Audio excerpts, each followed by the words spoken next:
website at www.thefifthkind.com, where you can sign up to receive our latest newsletters, stories, and select featured content that is only available on alternative platforms.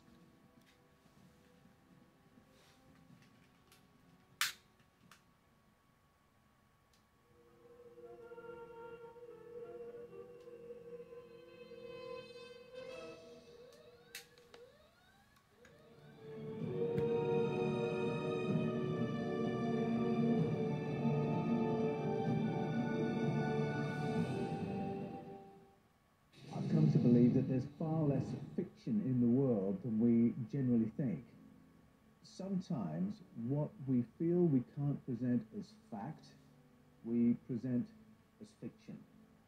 And sometimes in our storytelling, ancient stories resurface, stories from our collective unconscious, stories of traumas that our genetic memory has carried.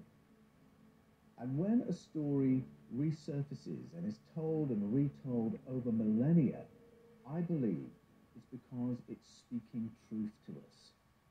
My research for Escaping from Eden took me to the book of Genesis, to the ancient Sumerian narratives, to Africa and Mesoamerica, and as I read the stories of beginnings curated by our world ancestors, I kept recognizing the stories. And I'd be thinking, wait a minute, I know this story. I've read this in a novel. I've seen it in a movie. These ancient stories seem to keep resurfacing generation after generation. It's like seeing the flashback memories of a patient with amnesia, flashbacks of the traumas that brought us here. Think Logan's Run, 2001: A Space Odyssey, Tarzan, The Jungle Book, Planet of the Apes, Prometheus, Contact, Eyes Wide Shut, think The Matrix, Animal Farm, 1984, Hunger Games. They would all fit into that category. Look under the surface, listen to the message. There's a memory they're all carrying. Stories that last because they're telling us truth about ourselves. And I believe that's the reason that the Star Trek canon is as vivid and alive today as when it first hit our screens back in 1966. And the specific truths it has to tell us have to do with our origins as a species, the challenges we face in this material universe, and our potential as a sentient, conscious species. Our world mythologies, our ancestral narratives, point to an ET origin to life on Earth, an ET intervention in our ancestors' evolution, and an ET presence currently in place around planet Earth. They talk about a struggle with non-material forces, archonic energies, with which we have to contend if we are going to achieve a harmonious, happy life on planet Earth and in the cosmos. And these stories surface time and time again in the Star Trek canon. When Gene Roddenberry brought Star Trek to life in 1966, few could have guessed at its resonance and longevity. 10 television series, 3 movie franchises, 13 movies. Along with his creative team, Roddenberry created a world in which our ancestors could retell their stories. In the Star Trek universe, the story of the United Federation of Planets begins when a spaceship of humanoid extraterrestrials detects the signature of a warp engine being deployed above planet Earth. The warp signature signals to the galaxy that the human race has just achieved the capacity for interstellar travel. The ETs from the planet Vulcan quickly arrive and make first contact. The story in Star Trek of the warp signature signaling to a neighboring ET species that there was something happening on planet Earth they should go and take a look at, that's really rooted in our own history. In reality, it was the technologies of the 1940s that were the prelude to the sudden spat of UFO appearances all around the world that followed the Second World War. Our experiments with time-space and the detonation of our first H-bombs would have sent signatures into the fabric of space around us. And it was following those experiments that our Navy and our Air Force had to begin dealing with the arrival of UFOs around planet Earth at a rate that previously was completely unknown to us. You might be aware of the 1950 movie The Day the Earth Stood Still. We might laugh at that movie when we watch it now, but it was a very resonant movie at the time, and it put forward the idea that the ET presence we were witnessing, the UFO phenomena, was about an ET presence concerned that we might be about to nuke ourselves to death, and they didn't want that to happen. I believe there's something to that, and the reason I say that is Chernobyl. On April the 26th, 1986, our planet suffered what was then the worst nuclear disaster in peacetime. It happened in the Ukraine at the Chernobyl power plant. Reactor 4 malfunctioned, overheated, and went into meltdown. What followed was a massive thermal blast. Yet it was not a nuclear explosion. 180 tons of enriched uranium were contained in the compromised reactor. If Reactor 4 had exploded, half of Europe would have been wiped off the map. Why did it not explode? Pravda, the Russian broadsheet newspaper, reported the presence over Chernobyl of a UFO. It was witnessed by hundreds of people. According to eyewitnesses, the craft hovered some 300 meters from the reactor for 6 hours around the time of the explosion. In the words of Pravda, it seems that aliens are worried about the planet's environment. I wonder, was this reported presence there to inhibit what might have been a far worse catastrophe? If so, they would be, because they live inside the planet, and some live on a planet, and they want to take over the planet, so that would concern them. Oh, that would make Chernobyl Doesn't mean that they're your friends. Part of a much bigger story. If we turn to our world mythologies, many Native American narratives, such as of the Hopi, the Cherokee, the Mohicans, the Osage people, many tell of ET interventions in our ancestral past that were about protecting our survival and equipping us with the tools of civilization. So the idea of a benign ET presence, a friendly ET presence, here to watch over the human race and protect us, is ages old. The book of Genesis affirms that. But Genesis also contains a counterpart story, and it tells of human technology triggering the arrival of a malevolent ET presence. Two writers for Star Trek created stories featuring stone-built structures which operated as stargates, portals or stable wormholes that could carry people from one part of the space-time universe to another in an instant.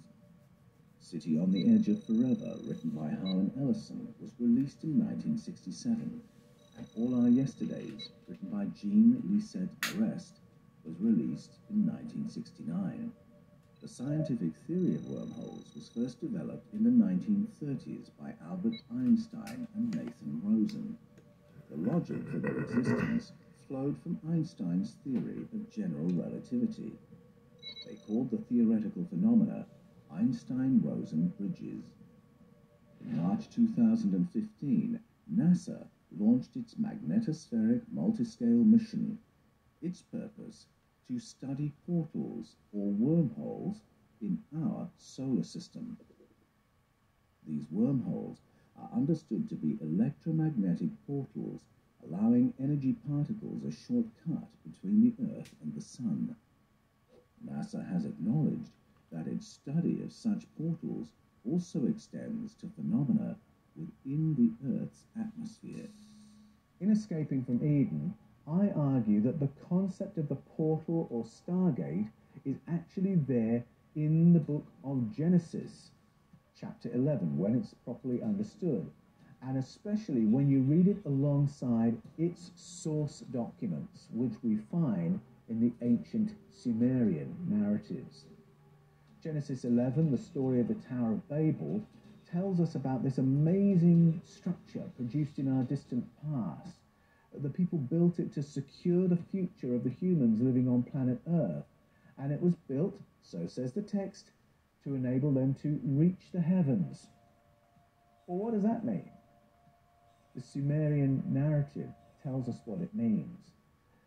Go there, and we learn that on Babel's first use, 50 technicians dispatch 300 observers from the structure directly to their stations in the stars. What I think today we would call space stations. The word Babel means a gateway to the powerful ones, or a gateway for the powerful ones. We're looking at a stargate. So at Babel, it's the use of this spacefaring technology that signals to the neighboring ET species that something worth visiting is happening on planet Earth. So you can see how that's a counterpart to the story of the Star Trek canon. Unfortunately, unlike the Vulcans who turn up in Star Trek, the ETs who turn up at Babel are not friendly. At Babel, when the ETs arrive, they look at what's going on and say, if they can do this, if they've got technology for that, nothing's going to be impossible for them. And they don't want a spacefaring planet Earth. And so they bomb the planet into a pre-Stone Age situation. And they devastate the human population to such an extent that our ancestors have to re-evolve. One stream of indigenous narratives tells a story of spacefaring technology inviting a benign presence to safeguard us on planet Earth. The counterpart story of Babel tells how spacefaring technology invited the presence of an enemy species with no goodwill for humanity. But might both narratives be true or hold ancient memory? Is it possible that an uneasy truce, a compact, or committee arrangement may exist among a number of ET presences, each with different agendas for Earth and humanity? Are we in a somewhat stable, even if secretive arrangement, negotiated by powers unknown to us over the management of Project Earth? In my book, Escaping from Eden, I put forward the idea that a compact or treaty of some kind among a number of ET demographics around planet Earth is actually embedded in the pages of the Old Testament of the Bible, the Hebrew Scriptures. In those texts, there's a strange body called the Sky Council. Now, translated right, I believe the Sky Council describes a diverse body of Elohim, or to translate the word, powerful ones. And these are beings with superior technology, entities so diverse that some may be energetic or interdimensional entities. The presence of this council is revealed in the first two sentences of the Bible, and it doesn't disappear until the last page of Revelation. The stories around the Sky Council in the Hebrew Scriptures and the Mesopotamian narratives suggest that the extraterrestrial beings who comprise the council occupy their places in a state of uneasy competition with one another. They appear to preside over different human colonies and often send human populations out to war against each other as they compete for hegemony and resources. These ancient narratives then reach a point in their histories when most of the extraterrestrial overlords are no longer resident on planet Earth. Their intermediaries, the priests and prophets, still claim contact with the overlords through mysterious, unexplained technologies. But it is the priests and prophets who give their orders to the people and their human kings, often still sending the humans into war in the name of the overlords. But the unearthly overlords themselves appear to have withdrawn. It's a really odd scenario, but from King Gilgamesh onwards in the Sumerian narratives, that is what you've got. And from King Saul in the Hebrew scriptures onwards, that's what you've got. And you can find the same scenario dramatized in the canon of Star Trek. If you watch the episode The Return of the Archons, written by Gene Roddenberry and Boris Sobelman, that's the scenario that's described. All the followers want y'all to go toward each other as their slaves so they can say that they have a kingdom. Not only that, but they want the whole world to go toward each other, divide and conquer, and you see what's going on as well. And then if they can do that, they can get humanity to destroy themselves. When they do the 5G, 6G, hit the switch and do the signal, you know what I'm talking about. And then their last plan is to come down in spaceships and clean up the mess. Divide and conquer. The powerful one is not there, the priesthood is in place, and they're the ones giving the instructions. It exactly parallels this strange and violent period in the narratives of our religious history. That's why I said we didn't have priests. That's what they try to say. We didn't have pastors and all this other stuff. That's what they do now. So we had teachers, we had chiefs, leaders who told the truth, and that was it. Histories. Like a lot of Star Trek story, The Return of the Archons isn't disrespectful about the idea of an ultimate source or God in that sense, but is very critical of religious powers and priesthoods and organized religions. But in our ancient mythologies, there's another reason behind this fomenting of violence and warfare and conflict by the Sky Council, and it has to do with what we call archonic power. And many of us believe that this is something we're struggling with right now.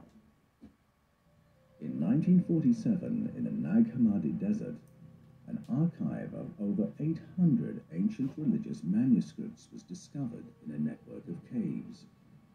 Among the trove of ancient documents were texts which had been kept hidden from the world for nearly 2 millennia, the Gnostic Gospels. These documents were the special treasure of esoteric sects from the early period of Christianity. These texts spoke of a range of entities unfamiliar to 20th century Western culture. Accounts of abductions and close encounters, descriptions of extraterrestrial beings and interstellar travel. They also spoke about entities called archons. Archons were understood by the Gnostics as non-material beings who could influence human thinking and